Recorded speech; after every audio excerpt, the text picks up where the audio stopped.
welcome to our show. Today I'm going to talk about Winter Kills, which is this film, just released, well, it's been released for a year now, but indicator. A nice packaging, where you get the film, 2 different cuts of the film, like the director's cut and the theatrical cut. You get the commentary with the director, you get some little makings of, because this was a film with a lot of problems. But most importantly, you get the film. The film is one of those films that have been in vague release for a long time. It was made by William Richert, who was you might recognise as an actor from My Own Private Idaho. He was basically the king of the underground, the king of the poor, homeless boys type of thing. But he's also a director, and this is his most famous film. Basically, it's based on a Richard Condon book. Richard Condon wrote Manchurian Candidate, he wrote Priest's Honour. He's wrote a lot of satirical books about how power works, sometimes using mafia as a metaphor, as in the Priest's stories. There's also Manchurian Candidate, it's like a parody of Cold War paranoia, and Winter Kills is a parody of the Kennedy assassination paranoia, as well as an example of what could have happened, why it might have happened. Now, because Kennedy died in 1963, now this is a weird one. The Kennedy assassination was a huge conspiracy for a long time. I don't think it's important anymore, because so many people are now dead. Like, when I was a kid, this was a big, hyper important thing. I think after JFK came out, some of the wind came out of it, because people had a film where a big mainstream film that said all the stuff people have been yapping about behind the scenes, saying, like, it was conspiracy. Something was up here, obviously something was up. And it totally destroyed the Warren Commission report. But as a film, it's not always that great. But it caused things to be opened up a little bit more. But I think it got everything out of everyone's system. But before that, there'd been a lot of films that dealt with Kennedy conspiracy without dealing with it directly. I mean, a lot of great 70s paranoia films like Parallax View, All the President's Men was a conspiracy movie, even about Nixon, but that paranoia for post-Kennedy assassination, you'd Blow Out, which is a Chappaquiddick story as well. A lot of films that just had this thing where there's a lot of conspiracy movies, executive action, where the down endings, everything was dark. It was a sense of the powerful were going to control everything. So into this comes Winter Kills. So Winter Kills was like this weird suppressed film that had its problems with the producers, because one of the producers was killed halfway through the film. The other one went to jail eventually. That's not a good sign. Turns out there was problems with financing, getting shut down a few times.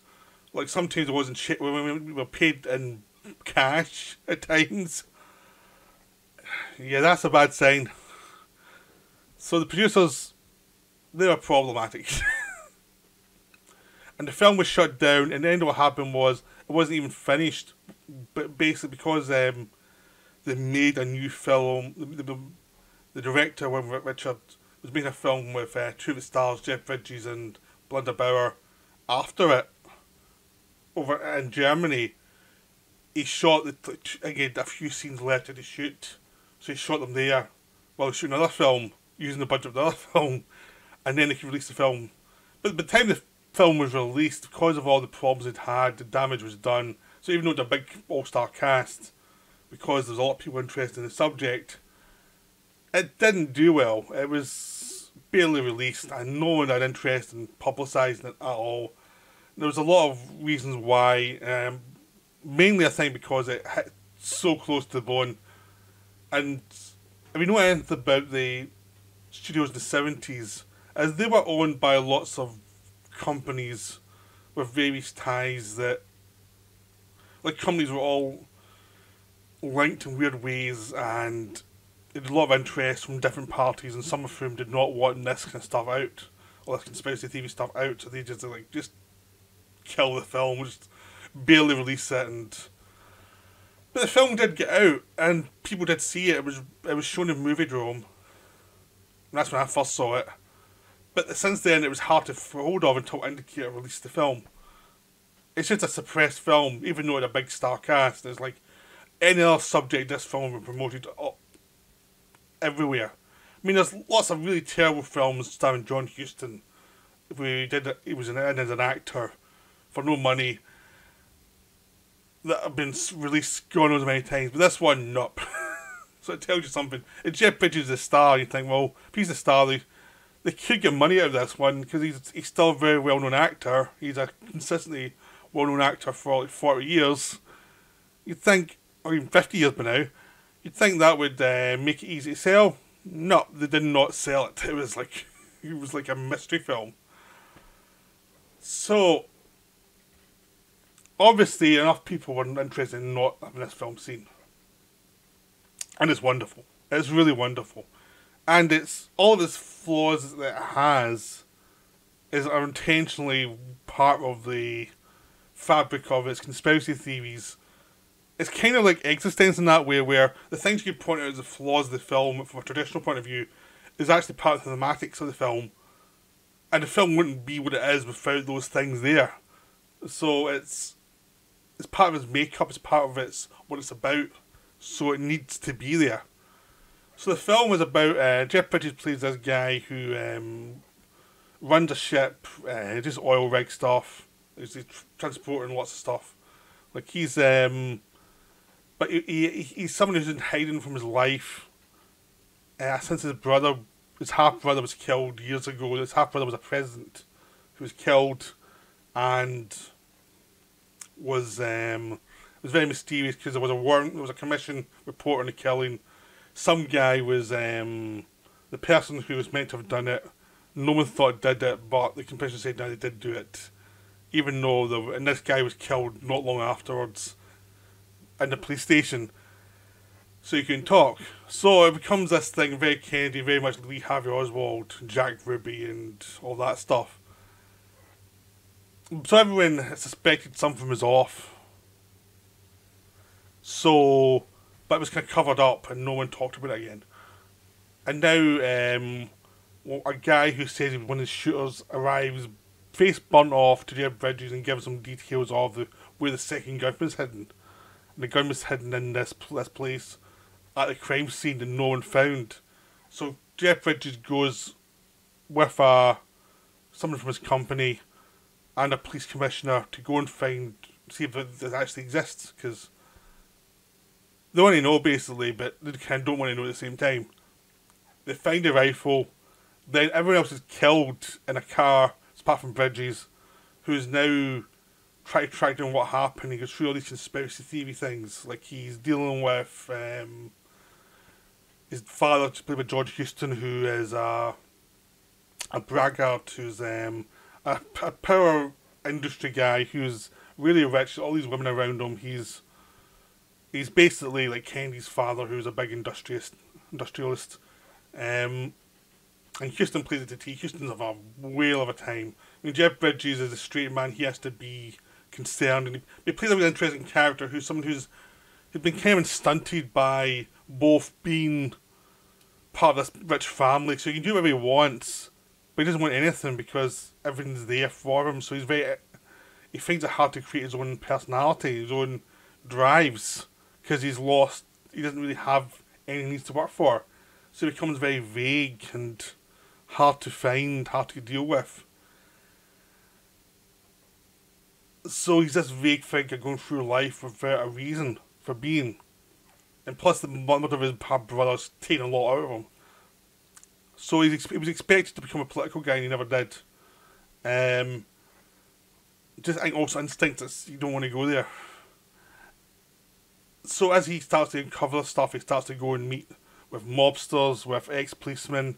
He starts to go through all these conspiracies of who did it and why they do it.